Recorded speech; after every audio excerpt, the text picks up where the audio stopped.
This is Val Tapia, 38 IZ Videos. Our guest musician today is very much an honor to be speaking with. It's Doug Pinnick of the band King's X.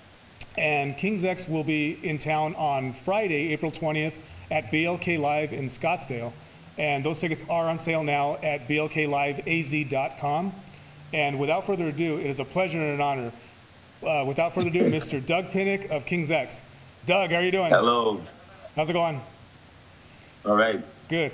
Hey, Doug, let's get started. I wanted to start off by, first of all, congratulating King's X on this month is the 30th anniversary of the album Out of the Silent Planet. And I want to take us back to 1988 and just give us a little bit of the, what was life in King's X like at that point when the album came out? What was what like? What was life in King's X like when the first album came out? What was going on at that point? I don't know how to explain that. You mean when we got signed or before we got signed? When the album came out, what was going on from that point on, as far as that? We put a record out, and we were out there thinking we were going to go be the rock stars. Yeah. And when you guys came to town, I believe the first time you guys came here, you were opening up for Blue Oyster Cult. And wow. At that point, and any memories of that?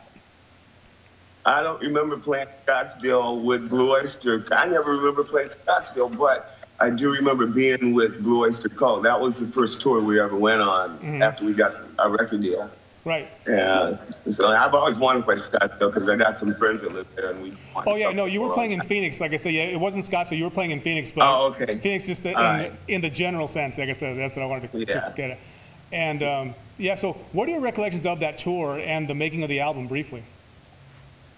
Well, the recollection of the tour was, I remember that everywhere we played on our own, nobody showed up because we were a brand new band, so like 10, 11 people in the club, if that. When we opened for bands, it was good because we got exposed. So it was a new thing for us, so excited our career. And so as far as the buzz around the record at the time, do you think too much was made of the fact that a lot of people were referring to you erroneously, I would say, as a Christian band, quote unquote? Some of the biblical references on the record, that label was tagged to you guys for a while. Was that inaccurate, would you say? Yeah, the label's been taken on us, and it's never been taken off, no matter how hard we try. I think that King's X wasn't, we didn't sound like other people, and so they couldn't categorize us, and they didn't know what to do. So they were looking for anything to put us in a box so they could sell us. And when they found out that our faith was Christianity, they immediately dumped us into the Christian music scene, which is not what we wanted. And we're not a Christian band that even believe anymore. So, you know, I mean, that's the problem when you label somebody or you put them in a box. You can't change. You can't live your life and do who you want to be. You're stuck with these people who think you're a certain person or you think a certain way. And that's why we didn't want to be a Christian band. We just want to be a band that went out and did what they did and said what we said, and with no backlash from the Christian community or someone that doesn't like what we do. Right. And yeah, because of religion. But, yeah, and the first time that I had heard of King's X, it was actually on the MTV Headbangers Ball, and you guys were played pretty regularly on that channel for years. And I would always remember, sometimes it'd be the final video of the night. And if you recall the Headbangers Ball, Doug, you'll know that arguably some of the best videos of the night were the third hour. And we would always see you guys at the end. And the first video I saw from you guys was King. And take us back to that. What was the video, making the video like at that point? Cool video, by the way. It still holds up. I remember the first we ever made, and it was a big production. And Sam Taylor, our manager who produced the videos, he got family members in it. Eric's son played drums as the kids in the band, and my cousin played the bass, I think it was, and we hired a kid to guys part. My mom came down and sister, and a lot of people in the video. It was a lot of fun. It was our first video we ever done, so it was just a very new and exciting thing. Lots of hope. Right. And that was a show opener for you guys in the early days as well. What now? You guys opened the show with that for a few tours there. That song. Oh yeah. We still do it. Yeah, that's That's a classic opener, no doubt about that. Yeah. Actually, name 3 songs from that record that to you stand out today still. 3 songs? Yeah, 3. What are 3 songs that you still? I guess Goldilocks is the main one. Other than that, to me, they're all what they are. Goldilocks is a special song that seems like everybody loves. It's the hit it was. At the end of every King's X show, the crowd sings the whole song. They've been doing it for the last 20 years. Right. It's pretty amazing. Yeah. What other ones stand out to you? Well, I don't know. It's like, it's like looking at my face going, what part is your face better than the other, you know? Right. Interesting. I let other people decide. You know, it's like, we make music and we put it out there for other people to decide what they did. We do the best we can. I leave it. I don't think about more of it than that because I'm on to the song. Right. So, as a band, Doug, what are some of the influences that the 3 of you share, and what were some of your early influences of the band? I'm sorry, say that one more time. The early influences of the band, what were they? Influences? Yes. Oh, okay. The Beatles, 70s music, pretty much. I mean, we all grew up on 60s and 70s music as kids, and that organic type music, and we just kind of gravitated to it. And that's probably what we do now. People used to say we have a familiar sound, but they can't pinpoint it. It's because we sound like every 70s band, as far as I'm concerned. It's just we're 20 years later. Right. I think that's what made you guys so unique, though, because you really drew from other influences that many of your contemporaries really didn't. Because it seemed like, with much respect to a lot of the bands of the era, like I said, a lot of them seemed to only talk. They didn't go back any further than Led Zeppelin, which is why it could be argued that some of them sounded the same. Right. In your case, man, I can hear not only rock and pop, but gospel. I can hear prog. I mean, you guys really make a cool brew and make it your own, more importantly. Thanks. We like to put a lot of stuff in our soup. Yeah. And which is what makes it original, I think. And I think that's where the respect comes from. Thank you. And we were talking a little bit forward. So a year later, you guys released Gretchen Goes to Nebraska. That's arguably the primo quintessential King's X record, and probably arguably the fans' favorite. What was the main difference between both records to you? I mean, what did you bring to Gretchen that maybe Out of the Silent Planet didn't have? I think the second record, Gretchen, there was a lot of pressure. We knew that it had to be better than the first one. Sam, our manager, told us that the sophomore record, it has to be better than the first, or it's not going to be a good thing. So we worked real hard on that record, harder than I wanted to, actually. And as a result of it, I'm not fond of that record because of all the work and the emotional, what do you call it, emotional drama that I would make. But sometimes you have to do that to make something that's going to last forever. So It was like birthing pains, It was a hard record to make. But it's our best record, people say, besides Dogman. Right. So it's good to have at least one or two. Yeah. So you're proud of the record, but the experiences weren't that great, is what you're saying. Always, yeah. Like, I'm that type of person. I can't look at what I do objectively. I look at it from, the normal person's standpoint. Insecure, it could have been better. It could have been, you know what I'm saying. Find all the bad things about it, not enjoy it. That's why I just keep moving on, let other people tell me if it's good or not. Right.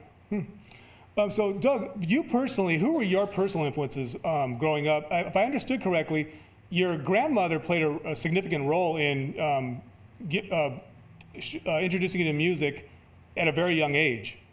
Is that correct? Actually, it wasn't my grandmother. All my family members, cousins, there's a lot of them that lived around me when I was a real kid, and they played music all the time. I had teenage cousins who were playing Chuck Berry and Little Richard. I had an aunt and uncle who played nothing but jazz, Kenny Burrell, like Jimmy Smith, the old jazz players. I had another family of relatives that I'd go over, and they played the blues. That was in the 50s when the blues explosion happened in Chicago. So I was listening to Muddy Waters and B.B. King and all those bands at the same time. Then my great grandmother, she raised me. She only listened to gospel, wouldn't allow anything else in the house. And so I listened to Mahalia Jackson and Staples Center. And so I had a big variety of music all the time coming at me, and I was obsessed with music, so I just drunk it all up. And in school, I was in the choir, and the teacher took me under her wings because I could sing harmonies and stuff. He put me in separate sections of the choir every now and then, and he picked a certain pitch, a certain part. And so I've always just been around music. That's all I ever did was just dabble with it, listen to it, and try to play it. Who was your first concert you went to? What was the very first concert you ever went to? First concert I ever went to, I think I was about 10. It was a soccer at the high school. And my aunt would let me go to the sock hop to see the band play. I think I was about 10. I was staying at my aunt's house that time because my great grandmother had left town for the weekend. And she would never let me go to a dance. Oh, that was sin. But my aunt let me go. And that was the first time I saw a band. I remember they played Girl, You Really Got Me. And it really was so cool.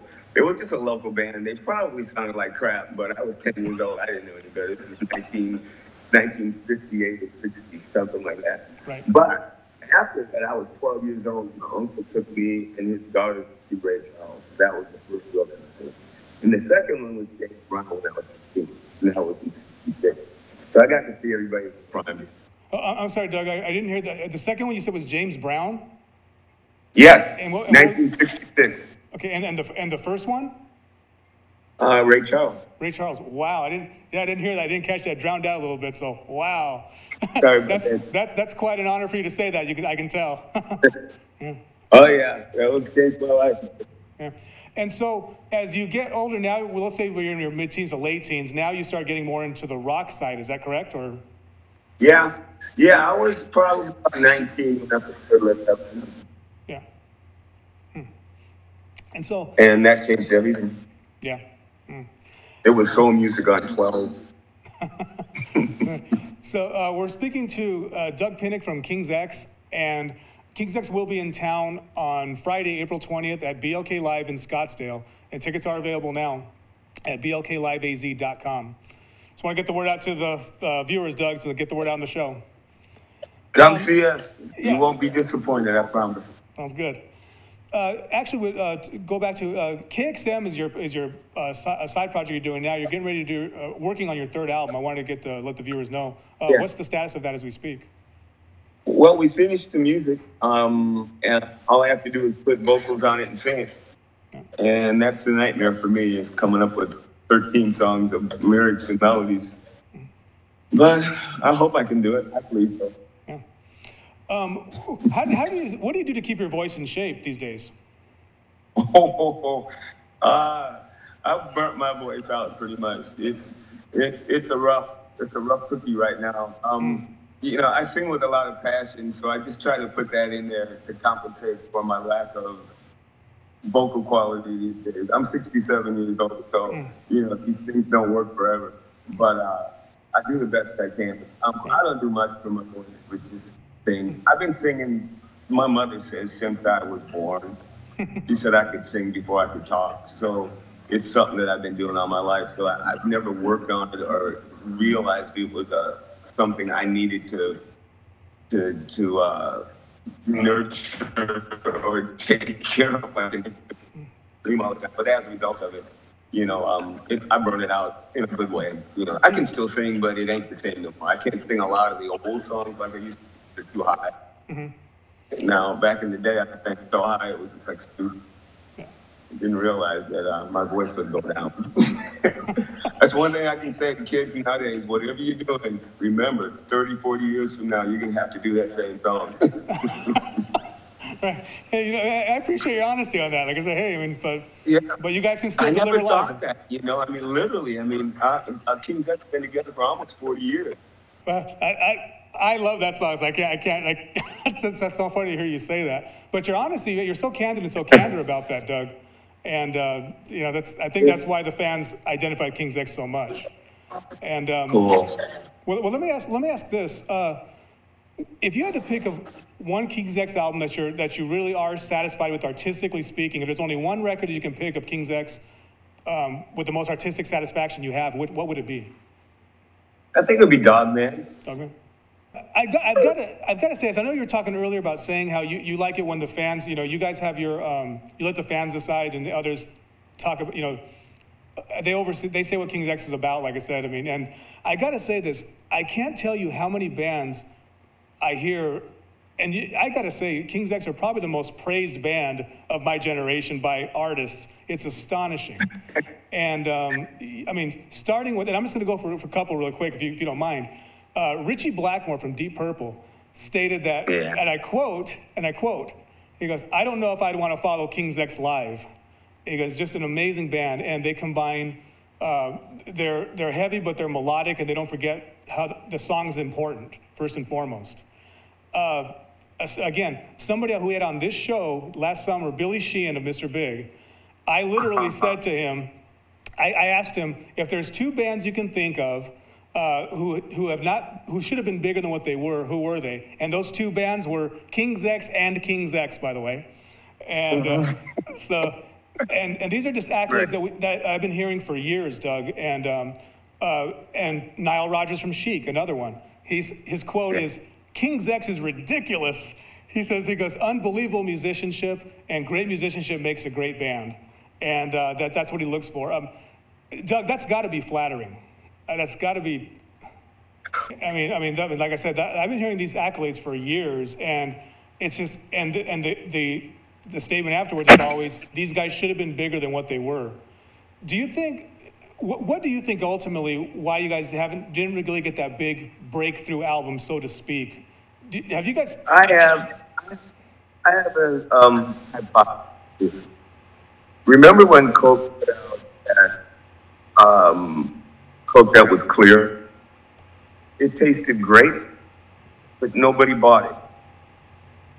If Tide puts up new improved product and nobody uses it, they take it off the shelf. Uh-huh. And if people that do like it, that really love it a lot, and they'll put them in the mom pasta, and they'll sell to people who love it. That's King's X. A handful of people love King's X for us to make a living and to make music for, and the rest of the world doesn't care, and there's nothing you can do about that. You can't force people to buy something that doesn't taste good to them. We're speaking with Doug Pinnick of King's X. King's X will be in town on Friday, April 20th at BLK Live in Scottsdale. Tickets are on sale now, and pick them up while they go. Hopefully we'll get a good sellout. We're going to get a good turnout for the band. And Doug, let me go ahead and wrap this up. We've got about a little bit of time. I got to ask you this. When are we going to see a new King's X album, if ever? You will. So it's not I've been saying this, but I think we'll have an album within the next few years. We'll be working right. Yeah. Good to hear. And give us a little, if you can, you're going to kick off those series of West Coast dates here in Scottsdale, correct? Yeah. Yeah. Mm-hmm. And what does the set list look like nowadays? What little surprises, a little bit of hits, a little bit of everything, kind of? Yeah. Just a little something from most of all the albums. People don't always get to hear what they want to hear, but what we give the rap. Right. We got the deep cut. We don't play for a bunch of new fans that one record out, so we get 14 records out. Right. So you have to pick a couple of records. And also too, what would you say is ultimately what's been the most satisfying the most satisfying thing about King's X to you over these past 30 years? Having a job. just working, huh? Playing at King's X is like doing what you love to do and somebody giving you some money for doing it. It's a wonderful thing. Great way to wrap it up. So why don't we go say, Doug, just want to say real quickly, thank you so much for your time. Sorry about the technical difficulties we're having. And why don't we go ahead and just let your fans know, if you have anything to say to your fans right now, go ahead and do that right now. Hey, man, come see us play. And we can't wait to get to Scottsdale. I don't think you've ever played there, and it's going to be fun. Just come, bring your family, bring everybody. We'll have a good time.